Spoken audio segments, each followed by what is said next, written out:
I have a lot of conflicting thoughts on this album with the passing of Andy Fletcher last year and the 6-year gap in albums for Depeche Mode, on top of the trend of albums that were largely assembled during the pandemic having issues that I wasn't really sure what to expect from this new Depeche Mode record. And in some ways, Depeche Mode have done a really wonderful job of upping the ante with bold movements and colorful sonic landscapes, but a lot of what is here, when it's not lush and full, feels a little bit uncomfortably desolate, and it's hard to tell if that's intentional or not. Welcome back to On the Flip Side. My name is Adam Shawalker, your host, and today we're checking out this new Depeche Mode record, Memento Mori. Memento Mori is Latin. If you are unfamiliar with the term, it translates to remember you must die, and I think it's kind of easy to assign the title of this record to a sort of symbolic role as a tribute to Andy Fletcher. I don't know what the band has said on that itself. It seems implied, but also knowing a lot of the writing for this began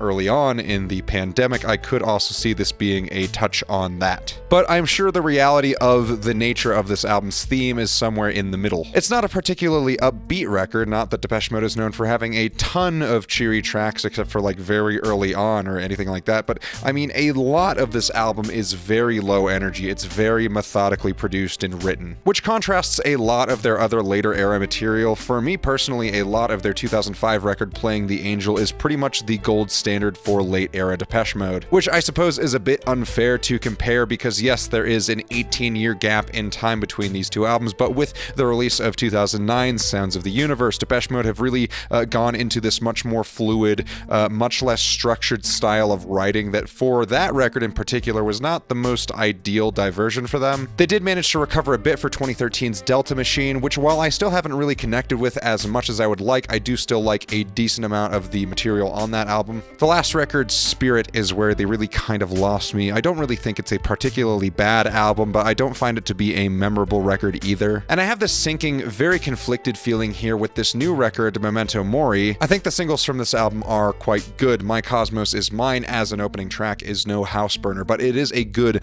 highly emotive track. Dave Gahan is really on his best foot forward here.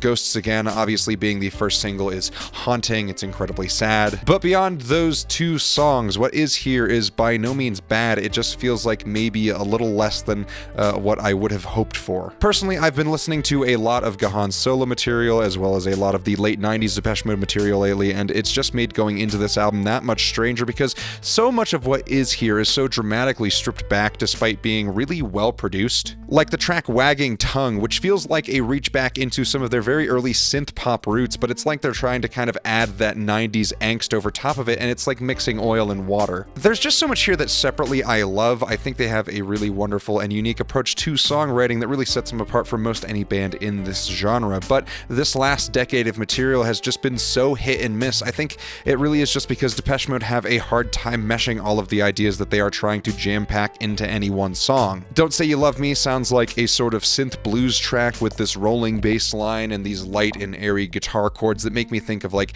a 1970s sweaty Elvis caricature. And the lyrics here are really on the nose, even for a Depeche Mode track. I don't hate this, but I just find it to be really overly dramatic for what ends up being a song that just totally runs into a really overdone trope. My favorite, Stranger, easily feels like a B-side from Playing the Angel, especially with the really great noisy backing track that occasionally sends through these ripping walls of static and fuzzed out guitars or synths. But yeah, very much feels like a B-side, and this is only the 5th track on this album. I'm not saying Depeche Mode need to have a discernibly poppy or catchy radio single track or a few tracks that are bangers, because you can make some really great, compelling, slower tracks. But in the case of Depeche Mode, I'm just kind of scratching my head why that style of writing was abandoned or seemingly thrown out the window for this alternative of songs that are sort of B-sides, but with a couple of minor adjustments could be really great, really catchy tracks. Because to me, I think it's pretty obvious that I could argue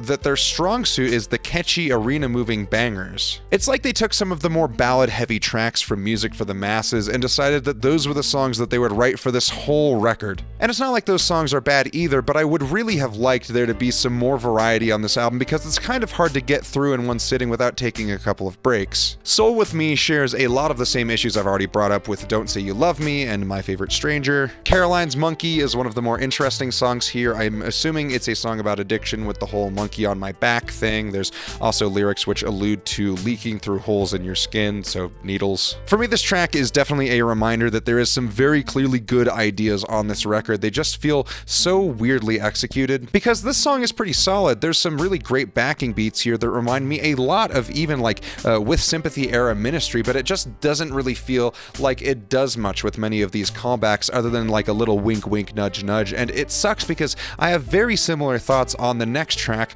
Before We Drown, as well. Like, this whole album feels like it's trying to acknowledge the band's early material, but it isn't really bold enough to embrace it fully, which is a shame because for an album that seems like it really wants to dedicate a lot to the contributions of a fallen member, it just seems like it can't decide how it wants to express most of the ideas it plays with in a way that feels thoughtful. From this point on, it's pretty consistently okay tracks through the end of the album. People Are Good feels like a bit of wasted potential though. The beat here is one of the better beats on the album, and yet the lyrics and message of this song are so lukewarm. I can't really believe that this got past the editing phase in this state. It is impressively bland. Always You, again, very easily forgettable. Never Let Me Go is very close to being a great track, but the post-punk bass line and the very With Teeth era Nine Inch Nails guitar don't really end up carrying enough to save this track, despite all of the performances being pretty solid overall. And the final track, Speak to Me, does wrap up the album really well with a very melancholy track. I do think it is probably one of the better cuts here, and I am glad that they at least had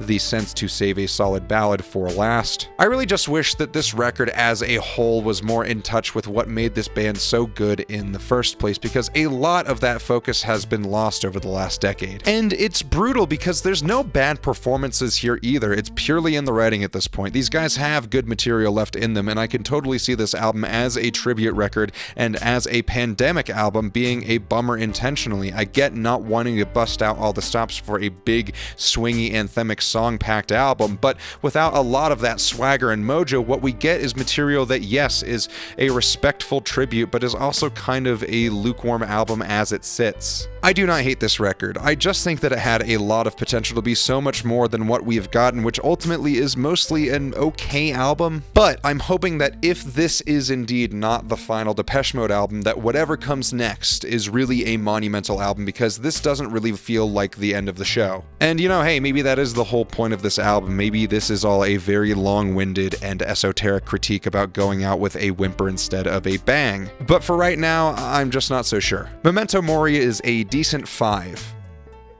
Thank you all so much for watching. Let me know what you thought of this album in the comments below. Remember to like and subscribe. Check out my Instagram, my Reverb, and my Depop. Links to all of those are in the description below. Thank you all so much for watching again. We'll see you on the flip side.